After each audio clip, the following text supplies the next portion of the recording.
Their hands touched, and in that instant, it happened. Get away from him right now. As soon as she shouted that, Sarah stared at her grandson as if she was seeing something terrifying. My son, John, was 5 years old, but this was the first time he was meeting his grandmother, Sarah. It was as if an electric current had passed through her. She quickly withdrew her hand. Of course, neither my husband nor I had any idea what was going on. What did she mean by get away from John? We had been looking forward to this meeting, so why would she say something so awful? Trying to remain calm, my husband asked for an explanation. Mom, what's going on? Did John do something? Don't you two feel anything? Ignoring our confusion, she said this with an eerie calmness. What was she talking about? She sighed briefly and then spoke again. Listen, this child is being targeted by a powerful malice. Powerful malice? My husband and I exchanged bewildered looks. Who could be harboring such malice? I can't think of anyone. As my mind spun in circles, my husband suddenly stood up. After a short while, he returned with his laptop in hand. Could it be this person? He opened a video on the laptop and placed it in front of Sarah. I thought it was unlikely she'd recognize anything from it, but her eyes widened in shock. That's them. That's the source of the malice. I'm certain of it.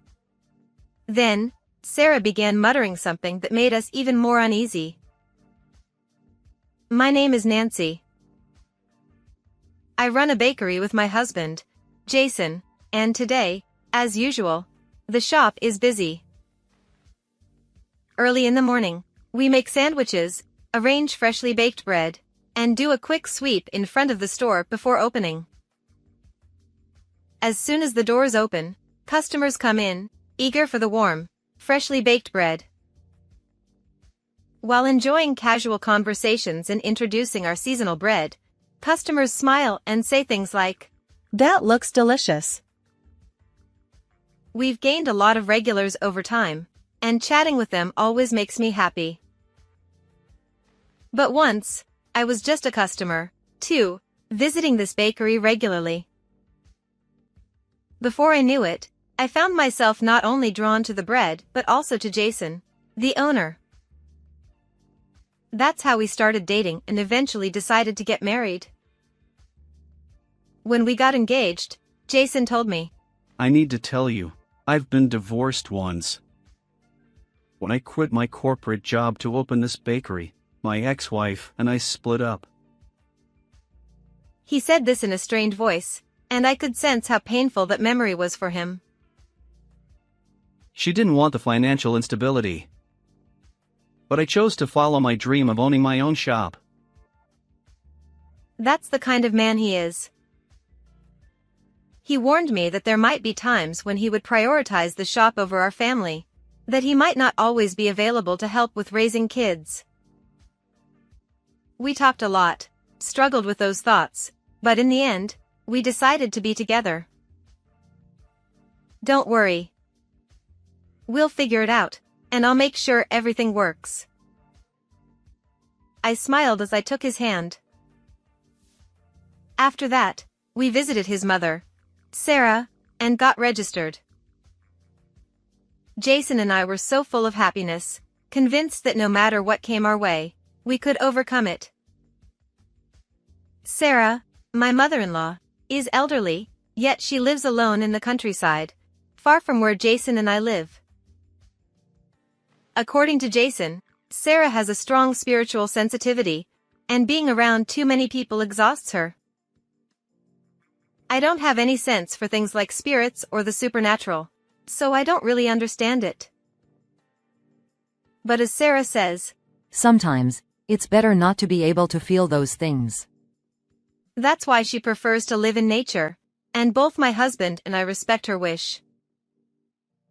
Even if my body isn't near you, I'm always watching over you with my heart. That was one of her favorite sayings. It was a strange sentiment, but somehow, it gave me comfort and reassurance. The year after we got married, my husband and I were blessed with a baby boy, whom we named John.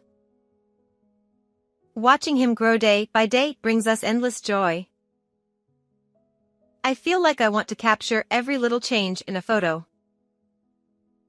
Though there's a bit of sadness in seeing him slowly become more independent, I know he'll keep growing just like this. By the time he turned 5, he had become quite talkative. But sometimes, he would say strange things. For instance, he'd wave happily at people passing by and say, "Bye-bye." But then, at the park, he said something odd to a person walking their dog. "Hey, there's someone riding on you." Of course, no one was riding the dog, nor was there anyone else around. Another time, while we were at the supermarket during checkout, he looked at the cashier and asked, "Who's on your back?" The cashier was understandably confused and even seemed a little uncomfortable. His innocent smile only made things more unsettling for them. When I told Jason about this, he was shocked. Maybe he inherited my mom's gift. You mean it skipped a generation? Yeah. Maybe we shouldn't let him talk too much about it in public. Of course, it was impossible to control what he said at kindergarten, but we started encouraging him to zip your lips whenever we went out. Still, he was just a 5-year-old, and there were limits to what we could do. Even though he's my own child, there's something mysterious about him. If he inherited your mom's ability, maybe we should ask her for advice? John and Sarah have never met in person. When he was born, a severe illness was sweeping across the US, making it impossible for us to visit. Now that things have calmed down, I've been thinking we should reach out to Sarah soon. Around the same time that we were worrying about John's unusual comments, there were also some changes at Jason's bakery. It wasn't that sales were picking up or that we were getting media inquiries. Sadly, we started seeing negative comments about the bakery on social media. People claimed the bread was soggy, the sandwiches smelled, or that the owner had a bad attitude. Even Jason was troubled by it. I always serve freshly baked bread, so why are they saying this? And was my attitude really that bad? He vented his frustration one night while sipping a cold beer. Whether it was because of the posts or not, fewer customers had started coming in. Of course, we had been using social media ourselves, posting about seasonal specials and running promotions, which had helped us build a customer base. But now, with these negative posts floating around, fewer people seemed interested in coming. In this era dominated by social media, customers sometimes trust what they read online more than their own experiences. I don't think we'll lose all our customers overnight, but things aren't looking good, and we need to turn this around somehow. One day, while I was sweeping in front of the store and getting ready to open, I noticed a garbage bag had been left there. Puzzled, I picked it up. "What's this?" Hoping it wasn't something dangerous or toxic, I peeked inside. It was just regular household food waste. Why would someone leave a bag of garbage here? Who would do this? Nancy, what's wrong? Did something happen? Jason came over, noticing me frozen in place. I told him someone had dumped a bag of food waste in front of the store, and he looked confused for a moment. But then he shrugged it off, smiling. Don't worry about it. It's probably just a mistake. Here's how you deal with it. He tossed the bag into the large dumpster behind the shop. Was it really nothing to worry about, like Jason said? As I stared at the silent dumpster, I couldn't shake the feeling that something bad was coming. A week later, it happened again. This time, there were 3 bags, and the smell was awful. Even Jason frowned at the sight. As he threw the bags into the dumpster, he muttered, "This isn't a trash dump." The garbage kept appearing, and just as we were growing frustrated, strange things started happening to John. He suddenly began waking up at night, crying, or trembling in fear.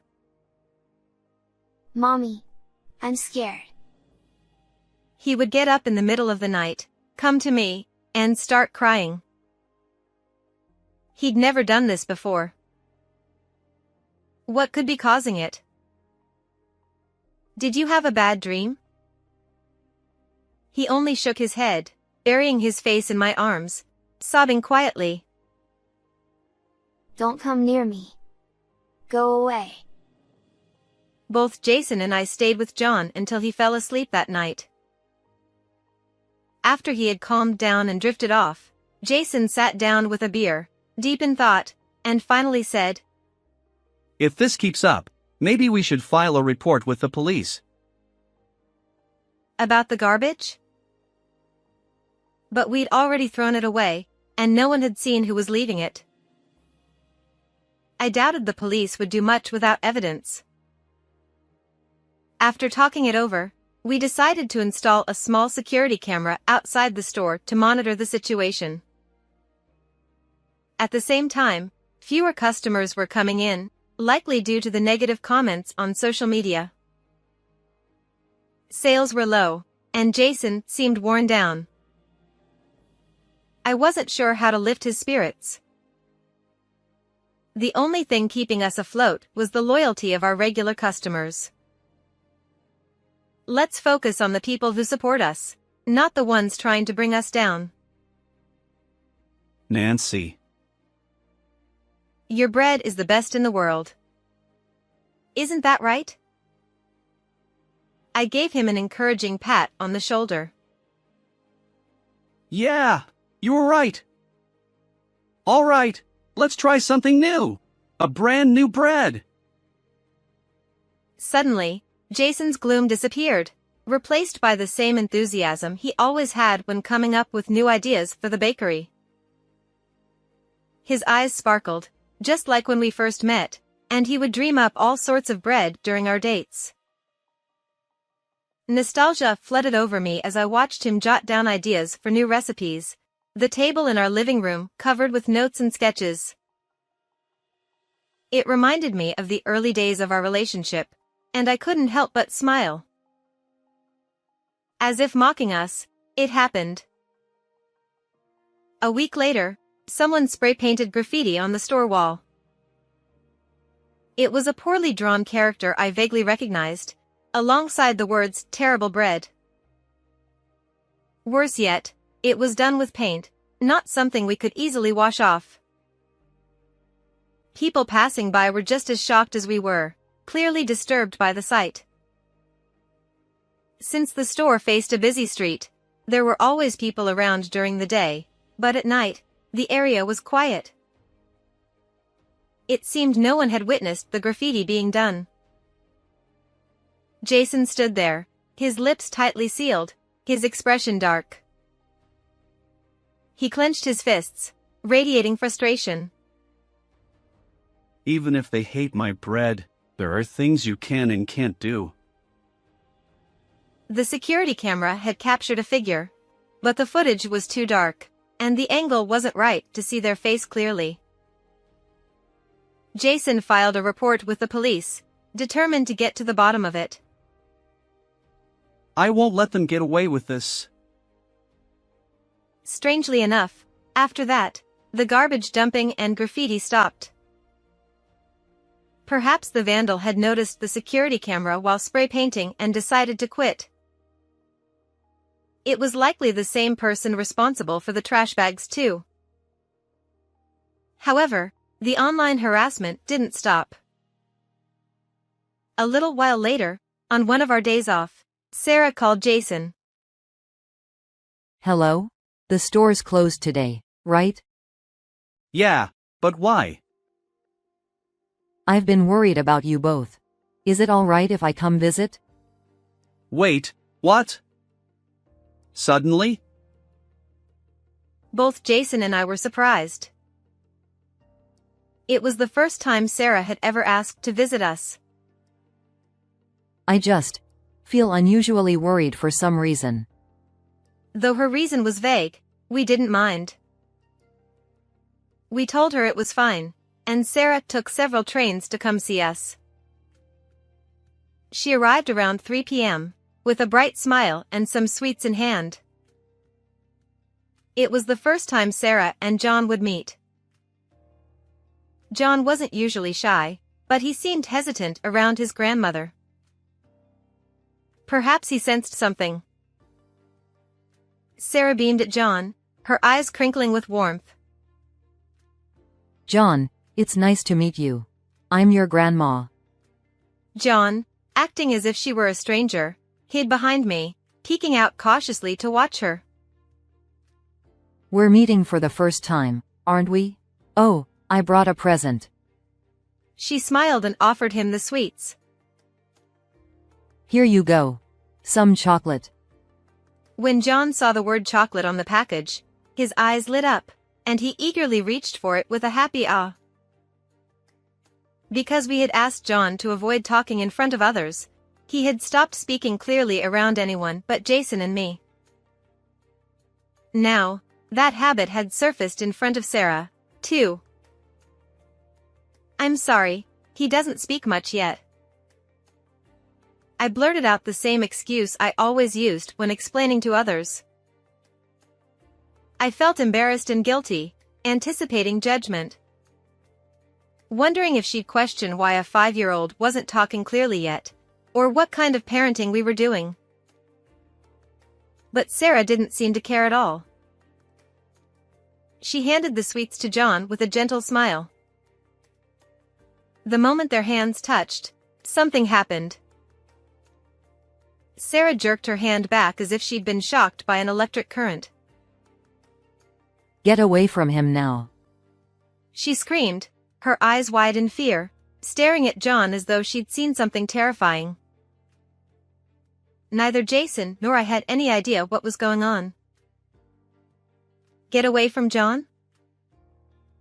What on earth did she mean? Hearing such words made me feel awful. Why would she say something like that? It seemed cruel. Despite my shock, I tried to stay calm and asked for an explanation. Mom, what's wrong? Did John do something? Don't you feel it? She said this, completely ignoring our confusion. Feel what? What were we supposed to sense?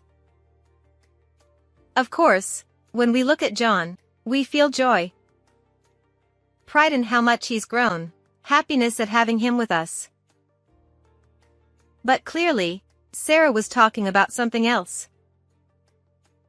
Perhaps she was referring to something spiritual, but neither Jason nor I had any idea what she meant. You two are lucky, you know that? She sighed and then said, Listen, this child is being targeted by a strong malice right now. Malice? Jason and I exchanged confused glances. Who could possibly hold malice toward John? I don't know all the details, but it's coming from a woman. I have no idea who that could be. It's like a curse. Are you sure you don't know? Who would hold such a grudge against us? Could it be someone from John's preschool? A fellow mom? I didn't want to believe it, but my mind raced with possibilities. As I was lost in thought, Jason suddenly stood up. When he returned, He was holding his laptop. Could it be this person? He opened the laptop in front of Sarah and clicked on a file. It was a saved video from the security cameras.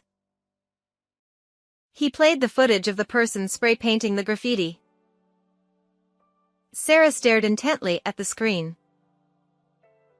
The video was dark, and the person wore black clothes and a black cap, their features hard to distinguish. The figure seemed small, but it wasn't clear if they were female. I didn't think Sarah could tell much from such vague footage, but then she widened her eyes in shock. It's her. That's the one radiating malice. I'm sure of it. I stared at her, dumbfounded, as Sarah started muttering to herself. This person. It's Amy, isn't it? Amy? Her? Jason looked at Sarah, his face filled with disbelief. Who was Amy? She's my ex-wife. Why now, after all this time? Wait, how can you tell it's her? From this footage? I can feel it. Her energy. I felt like I had stepped into a TV drama. People really do say they can sense these things?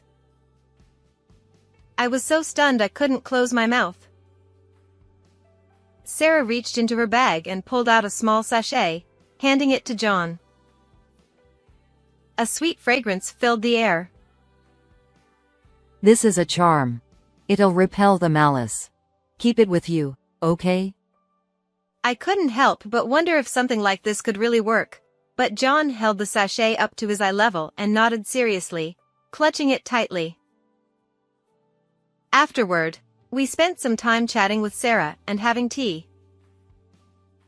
Throughout it all, John remained silent, gripping the sachet like his life depended on it.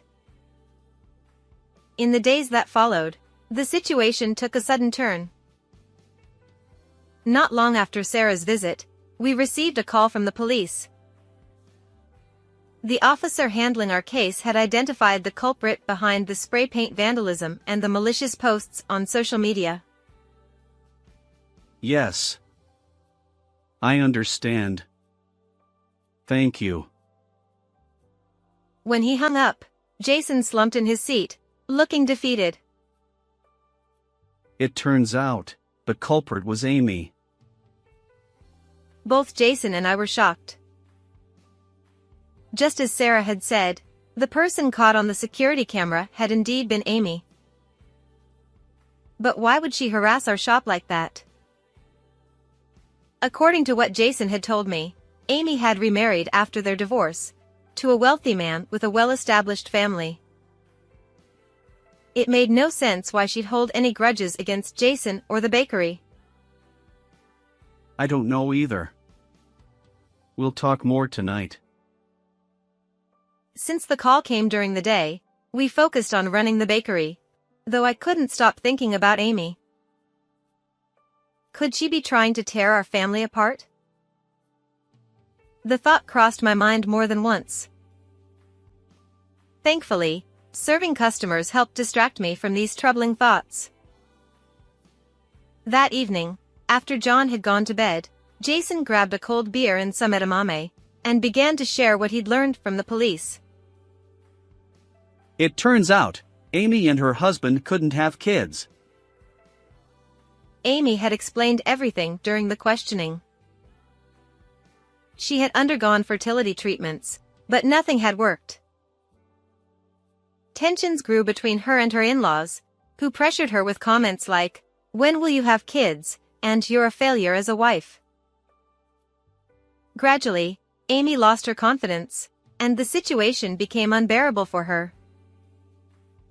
Amid all this, she heard from someone, likely a mutual friend, that Jason had remarried. Jason assumed that same friend had mentioned John as well. How can Jason be so happy while I'm suffering like this? Her bitterness grew, and that's when she started acting out, lashing out at Jason and our bakery out of sheer resentment. That's just jealousy," I exclaimed. Could such a petty reason really drive someone to post hateful comments online and vandalize our shop with spray paint? The thought of someone harboring that much envy and hatred was frightening, yet I also felt a small pang of pity for her. Amy had probably wanted nothing more than to have children and live happily with her husband. In situations like this, it's not a matter of blame. Having children is a matter beyond anyone's control. I feel sorry for her too, but we were still hurt by all of this. Cleaning off the graffiti and dealing with the damage to our reputation had cost us dearly. True to his word, Jason decided to file a formal claim for damages. John must have been scared too. He downed his beer in one gulp. It was true. John had been the target of Amy's malice, and Sarah had even said it felt like a curse. I couldn't forgive Amy for that. If Sarah hadn't come, John might still be having trouble sleeping. Thanks to the charm, John had started sleeping soundly again, just like before. The faint sweet scent seemed to calm him. My only worry was whether Amy might try to retaliate or curse us again. When I brought it up to Sarah, she surprisingly laughed. You don't need to worry about that. What? Why not? Because when you curse someone, the curse comes back to you many times over. According to her, Amy would eventually face the consequences of her own actions, and there was no need to fear that John would be cursed again. Not being familiar with such things, I could only manage a simple, "Oh," in response. In any case, as long as John was safe, that was all that mattered.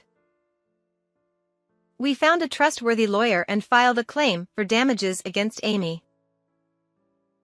We had no idea how she would react. There was a chance the harassment and vandalism against the store would escalate. The thought of things getting worse than simple graffiti was terrifying. However, to our surprise, the compensation was paid swiftly. According to one of Jason's friends, Amy's husband and his family provided the money. It seems they acted quickly, perhaps afraid of the scandal damaging their reputation. Since then, there had been no more nasty posts on social media or any further pranks at the store. We were relieved. I also heard that Amy and her husband divorced shortly after the incident. Apparently, neither her husband nor his family could tolerate her behavior any longer. They couldn't forgive the fact that she had been harassing her ex-husband and his bakery. Not long after, Amy was hospitalized. It was unclear whether it was due to mental health issues or some other illness.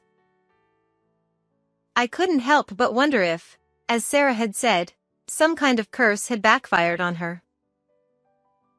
There's a saying that what goes around comes around, and this seemed like a perfect example of it. When you harbor resentment towards someone, it will eventually come back to you. Even someone like me, who couldn't sense spiritual things, started to believe that a little. Now, I try not to be so startled by my son's strange remarks and just listen. As for Sarah, she ended up moving in with us. Given her age, we were worried about her living alone. At first, she hesitated, but Jason and I managed to convince her. The first few days after moving in, she seemed unsettled, but within a week, she adjusted. I can't believe I'm living in a bakery with so many people coming and going. She had been nervous at first, but now she relaxes in the back of the shop. According to her, everyone here seems to be good people, and there's no bad energy. Thanks to that, she's been able to enjoy a peaceful life with us. Incidentally, Sarah had another hidden talent. She could predict the near future of people and animals she encountered. She said it was something like fortune-telling, based on the energy she could sense. I can see it if I try. She laughed like a witch when she said this. Oddly enough, whenever Sarah casually told something to one of our regular customers, it ended up coming true. Sarah, what exactly did you say to that customer? That girl in the suit, I told her she'd get a promotion soon, and she shouldn't quit her job. What? That girl was indeed one of our regulars, always buying sandwiches from us. I'd noticed she carried a bag full of documents, and her nails were always perfectly manicured. But recently, she had seemed down. A few days later, the same woman came skipping into the store, heading straight for Sarah. As it turned out, just as Sarah had said, she got a promotion. But that wasn't all. Another time, she said to a customer walking their dog, Your dog is suffering. You should take it to the vet. Although the customer seemed doubtful, the next day, their dog fell ill, and a serious condition was discovered. Both the owner and I were shocked. After several incidents like this, Sarah quietly became known as the fortune-telling grandmother and gained a bit of popularity. But I don't want too many people coming to me, so I'll only share what I see occasionally. Thus, Sarah's fortunes became a special perk for our regular customers. Partly because of this, the bakery's business picked up again. Jason started rolling out seasonal menu items from the ideas he'd been jotting down. Meanwhile, John had regained his energy and returned to being his talkative self. Having Sarah around to keep him company probably played a big role in that. Grandma, there's someone over there. As always, he would point to a seemingly empty spot. Sarah would respond to each of his observations, teaching him the difference between what was living and what wasn't. I think being with her has helped John start to control his ability to see things. He no longer points at empty spaces when we're out and about. Even the cashier at our usual supermarket now greets him with a smile. Seeing John happily chatting with everyone reassures Jason and me. I believe this simple, peaceful life will continue, and no matter what challenges arise, our family will face them together. How did you enjoy today's story? Don't forget to subscribe to the channel. I'll see you in the next video.